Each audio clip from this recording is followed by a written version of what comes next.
Bonjour à tous, ici Chaos, et aujourd'hui on va faire un peu de sécurité. Alors comme vous le savez, sur ma chaîne il y a pas mal de sécurité informatique, mais là aujourd'hui on va faire la sécurité un petit peu plus large, puisque vous le savez peut-être, ceux qui bossent dans la sécurité informatique ou les hackers aiment bien aussi manipuler de la sécurité physique, et surtout les cadenas. Ils adorent crocheter des cadenas. Alors aujourd'hui, je vais vous montrer comment on déverrouille un cadenas. Puisque je commence, j'apprends aussi, donc je vous partage aussi mes compétences au fur et à mesure que je les apprends. Et donc aujourd'hui, on va travailler, voilà, sur un petit cadenas comme ça. Donc c'est un cadenas à combinaison. Alors bon, ma caméra est un peu pourrie, mais voilà, elle fait pas la mise au point. Mais c'est un cadenas donc à 3 roues, voilà, un cadenas à chiffres. Et donc on va voir comment ce type de cadenas, alors qu'il y en ait 3 ou 4 ou 10, peu importe, ça change rien, comment ce type de cadenas à combinaison, on peut le hacker. Euh, et donc on va voir un petit peu à travers quelques techniques plutôt simples, en fait, c'est assez simple. Alors, je suis en train de voir le retour, là c'est vrai que là j'ai pas très belle, il y a un reflet, bon. On voit pas les chiffres, voilà, c'est flou, mais tant pis. Au niveau de la marque, de toute façon je vous en citerai pas parce qu'il n'y a pas de marque dessus, mais ils sont tous pareils en fait. Faut savoir, je vais vous montrer un petit peu les différences, mais globalement, tous les cadenas de ce format-là, quelle que soit la marque, vont avoir la même méthode de résolution. Donc, alors comment on fait pour déverrouiller? Alors les professionnels arrivent à faire ça en quelques minutes. Moi je suis lent. J'ai fait mon record, j'ai pris mon record, je crois que je devrais mettre 10 minutes à faire un cadenas comme ça, donc je suis pas sûr que j'aille beaucoup plus vite que quelqu'un qui testerait tous les chiffres un par un. Mais bon, en tout cas j'utilise la bonne méthode, donc je vais vous la partager à vous aussi. Vous allez voir, c'est en fait très simple, donc du coup peut-être que vous n'en achèterez pas pour vous, puisque voilà, même moi qui suis très débutant, en 10 minutes, je peux voler ce qui est accroché à ce cadenas. Alors, comment ça fonctionne? Donc les cadenas à combinaison, en fait, fonctionnent, alors j'en ai pas de démonté, mais fonctionnent de la manière suivante, c'est qu'en fait, donc on a plusieurs roues, et en fait, derrière les roues, à l'intérieur, on a des passages, en fait, des, des trous dans les roues.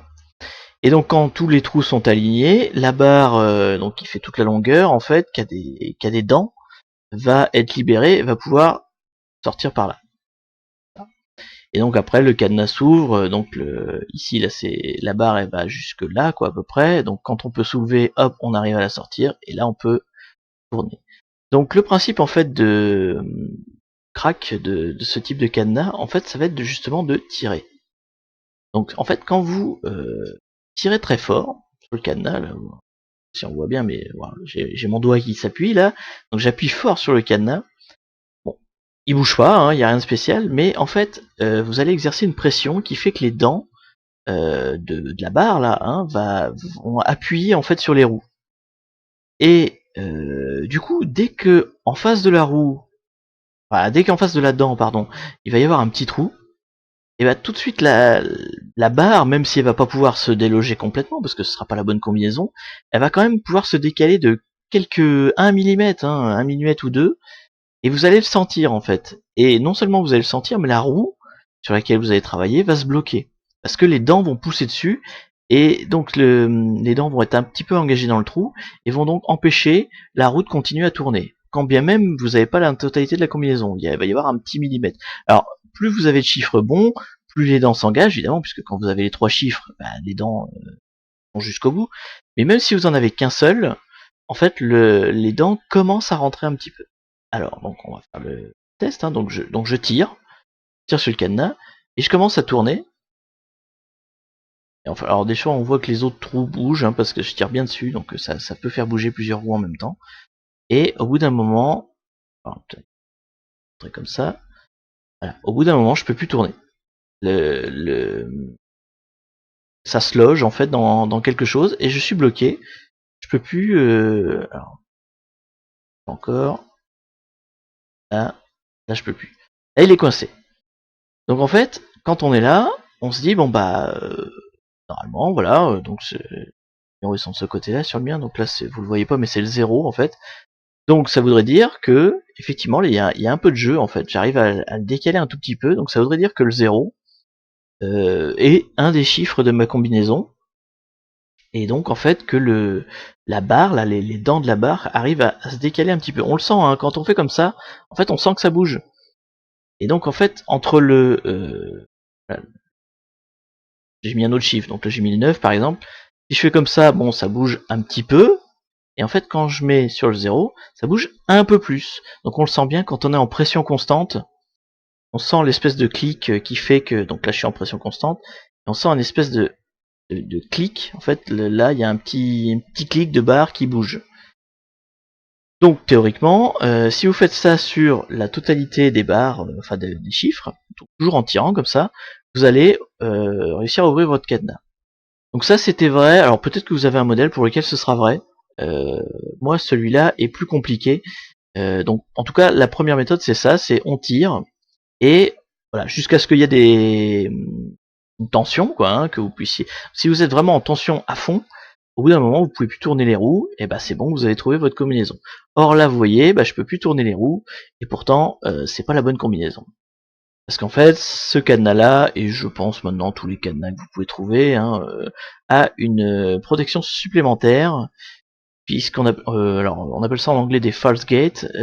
En fait, en français donc des faux trous, voilà.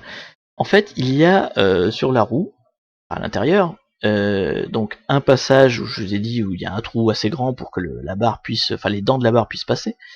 Et il y a aussi des petits trous.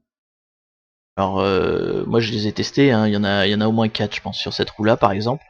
Donc enfin il y en a 3 plus le vrai sur cette roue là. Bon après chaque cadenas ça dépend, hein, chacun a son modèle. Moi sur le mien il y a 4 passages en fait à chaque fois, dont un vrai.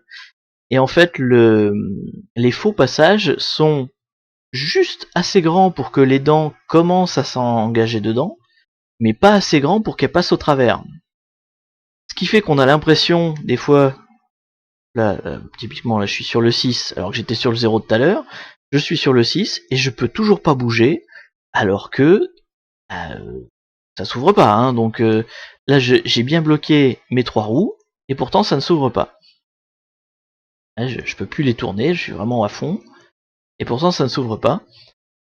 Et donc bah, c'est parce qu'en fait je suis engagé, alors peut-être que dans le tas il y en a des vrais, mais je sais pas, mais il y en a au moins un sur les 3 qui est sur un false gate, un faux trou, qui fait que bah du coup le cadenas n'arrive pas à s'ouvrir. Donc il va falloir maintenant identifier ces false gates. Alors il y a plusieurs techniques. La première c'est d'y aller bourrin et justement de repérer où sont les false gates. Donc quand on a son cadenas en main, donc là bah, moi j'ai vu qu'il y avait le 0, là j'ai vu qu'il y avait le 6. Si je continue à tester, hop là j'ai le 4 manifestement. Peut-être le 2, ouais, ça bloque sur le 2. Bon, voilà, et 0. Donc en gros, j'ai tous les chiffres pairs, hein, sur celui-là, sur cette roue-là. Donc, ça veut dire que quelque part, ma vraie combinaison est bien dans celle-là. Hein, donc j'ai fait 0, 2, 4, 6, 8. 0, 2, 4, 6, 8. 2, 4, 6, 8. Ah oui, donc il y a bien 4 portes. Hop là. Il y a bien 4 portes, plus la vraie. Hein, donc ça fait 5 en tout. 4 fausses plus une vraie. Donc j'en ai 5 par roue en fait. Donc je disais oui, donc là c'est quelque part entre 2, 4, 6, 8. Je pourrais faire la même technique avec les autres roues, me dire bon bah ok, j'ai 5 chiffres là, j'ai 5 chiffres là, j'ai 5 chiffres là. C'est déjà mieux qu'en avoir 10, 10 et 10. Bon, c'est vrai que ça permet éventuellement de raccourcir le nombre de combinaisons, mais bon, pour autant, il va quand même falloir tester tous les chiffres. Enfin, là par exemple, je vais devoir tester tous les chiffres pairs, avec après tout, je sais pas quoi, c'est peut-être les pairs, c'est peut-être les impairs, autre chose.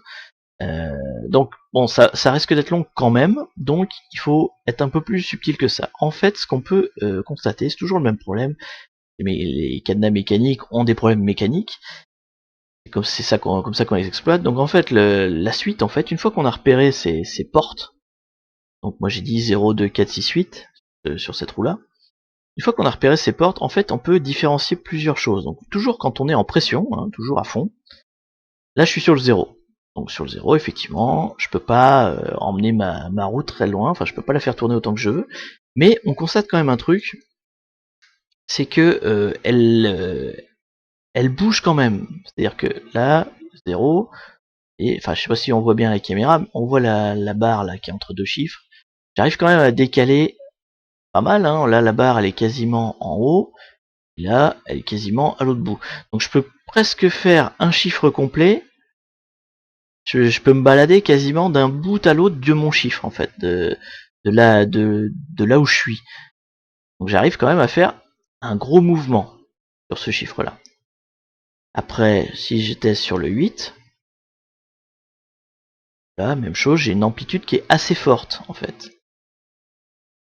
On continue, 10, toujours a priori la même amplitude, 4, 4, 1, 4, là il bouge pas. Pas bien testé. Ouais, c'est en pression en fait. Faut toujours bien vraiment pousser ce côté-là. Donc, alors, 4.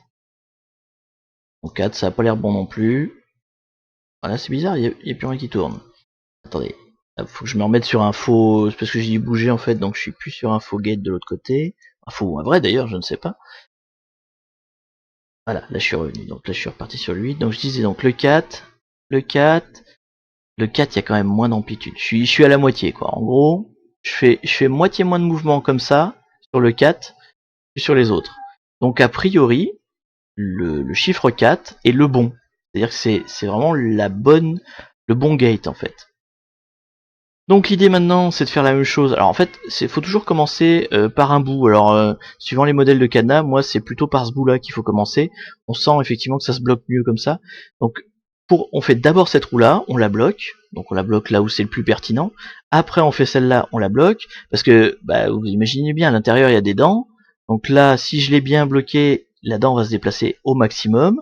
Après là, on va vraiment être en pression maximum sur la roue du milieu. Si j'ai trouvé le bon gate, et ben c'est pareil, il va être en pression maximum sur le dernier. Et donc, etc., etc. C'est plus simple. Si vous êtes, hop là, chat, hop, pousse-toi minouche. Donc, qu'est-ce que je disais? Oui, si vous êtes, si vous partez par exemple du milieu et que les autres sont pas du tout dans des gates, vous allez tout le temps tourner. En fait, vous avez beau avoir tiré et pressurisé, ça va pas s'enclencher parce que les dents ici vont être vraiment bloquées trop loin. Donc, faut vraiment les faire dans l'ordre, quoi, pour que ça fasse tac tac tac, quoi. Ou dans l'autre sens. Alors, ça dépend des cadenas, ça dépend comment sont faits les dents. Mais en général, c'est du bas vers le haut, quoi. Parce que c'est comme ça qu'ils s'ouvrent, hein. Ils s'ouvrent dans ce sens-là. Donc, on a notre premier chiffre, a priori c'est le 4, puisque c'est là où il y en a le moins d'amplitude. On va commencer par tester le deuxième, du coup. Donc là, je suis bloqué sur le 5. Hop. Alors on fait gaffe surtout, parce que ça c'est un grand classique, quand on tourne la roue du milieu, on a tendance à tourner les roues de chaque côté en même temps. Or, il faut bien rester sur notre chiffre qu'on a trouvé. Donc 3. Est-ce que 3... Encore de l'amplitude. Alors après, bon, faut apprendre à découvrir un peu son cadenas, hein. Aussi passer un peu de temps à jouer avec et à découvrir. Chaque fois je fais tourner le 4, alors forcément je suis plus dedans. 9, donc a priori sur cette roue là je vais avoir tous les chiffres impairs, hein, qui sont des gates, soit des vrais soit des faux.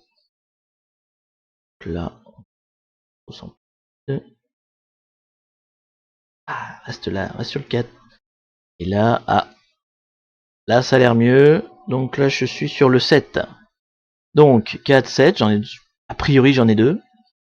Et donc le dernier, alors il bloque sur un chiffre impair, donc à tous les coups ça va être que des impairs. À 9 déjà.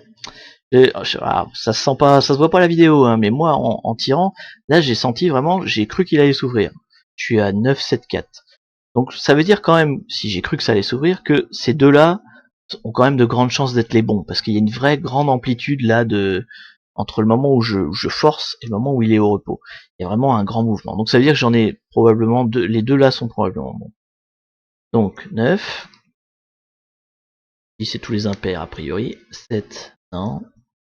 Bon, bah de toute façon, là, qu'il y ait une amplitude ou pas, à la limite on s'en fout puisque c'est le dernier chiffre, hein, donc normalement on va tomber dessus à un moment donné. Je vais pas tourner les autres évidemment. Ah, et ben voilà.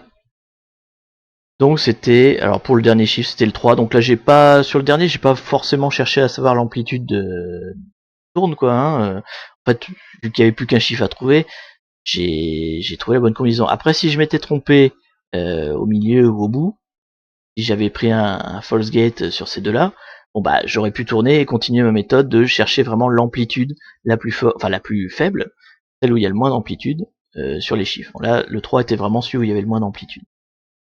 Et donc bah voilà, en faisant cette méthode là, on a réussi à ouvrir le cadenas. Alors bon là j'ai pris le temps d'expliquer, j'ai mis un quart d'heure. Pour trouver la combinaison, donc sans me presser, en vous expliquant bien. Je vous dis, moi quand je le fais tout seul, je fais 10 minutes. Les gens qui font ça en étant experts, ça prend 1 minute. Hein. Donc voilà pourquoi ces cadenas c'est de la merde. Non mais plus sérieusement, voilà comment on peut bricoler un cadenas. Donc si vous en avez un, si vous avez envie de jouer chez vous, et donc sur ces cadenas là, en fait après on le, que je vous mette dans le bon sens, on le renclenche comme ça en fait, et ça permet de changer la combinaison. Là, par exemple, j'ai fait une nouvelle combinaison, c'est 6 de 2.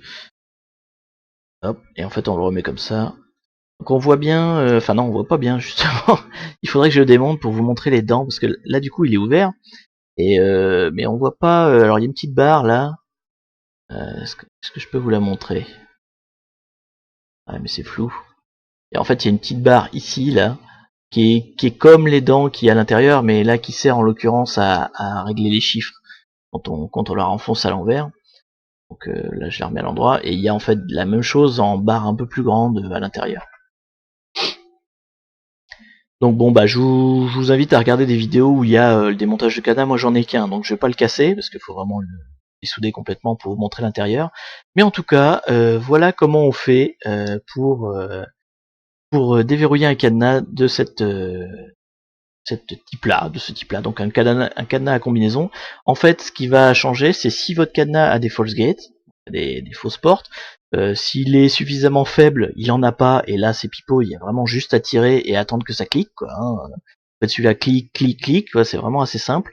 S'il y a des false gates, bah il va falloir prendre le temps de chercher un peu plus longtemps. C'est pour ça je pense que le mien, enfin je mets 10 minutes parce que je suis mauvais d'une part, mais d'autre part, enfin je manque d'entraînement, et puis d'autre part, le fait qu'il y ait beaucoup de gates n'aide pas.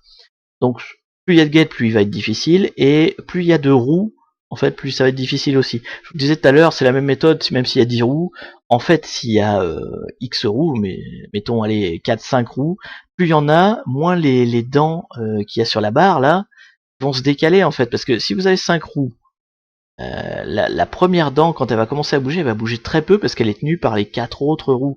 Donc plus il y a de roues en fait, plus le décalage de dents va être minime et ça va être très très dur. Imaginons qu'un cadenas, je pense pas que ça existe, hein, le maximum que j'ai vu c'est 4 ou 5. Imaginons qu'un fabricant fasse un truc à 10 chiffres. À 10 chiffres c'est quasi impossible parce que le décalage là quand vous avez forcé ne va pas se sentir en fait. Il n'y a pas de qu'il y ait un false gate ou pas, vous allez quasiment rien, ça sera pas perceptible et du coup vous pourrez pas bloquer la roue en fait en tirant dessus.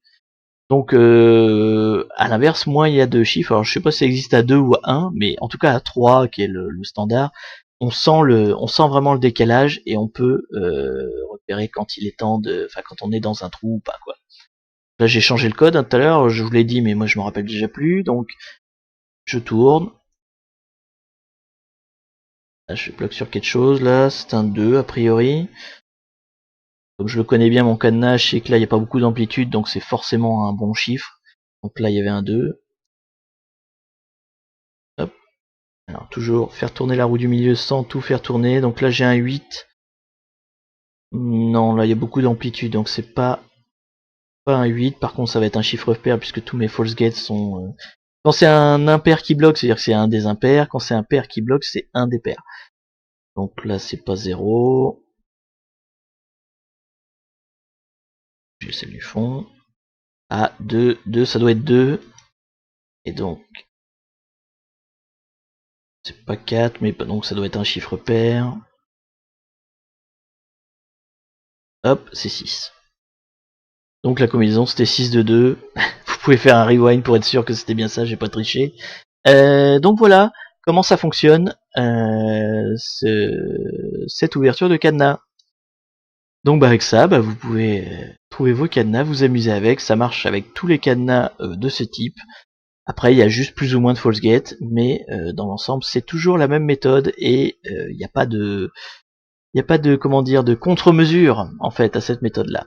C'est mécanique, on n'y peut rien, tous les fabricants sont obligés de faire un truc comme ça. Alors après il y a des ressorts pour atténuer, il y a un certain nombre de petites techniques, donc ça va être plus ou moins fin quand vous allez le ressentir, il faut être attentif.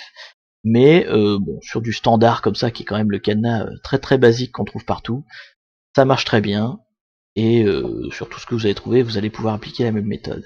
Et bien sur ce, si ça vous a plu, n'hésitez pas à me le dire. Si vous voulez d'autres vidéos sur de la sécurité, plus informatique quand même, mais physique, d'autres types de cadenas que je m'entraîne, hein. Bon, même si j'ai pas le kit du lockpit encore, hein, mais j'ai pas de crochetage de kit de crochetage.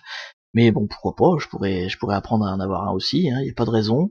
Mais en tout cas, voilà mes débuts en tant que crocheteur de cadenas, et maintenant vous pouvez en faire autant. Et sur ce, eh bien, je vous dis à la prochaine pour une nouvelle vidéo. Salut!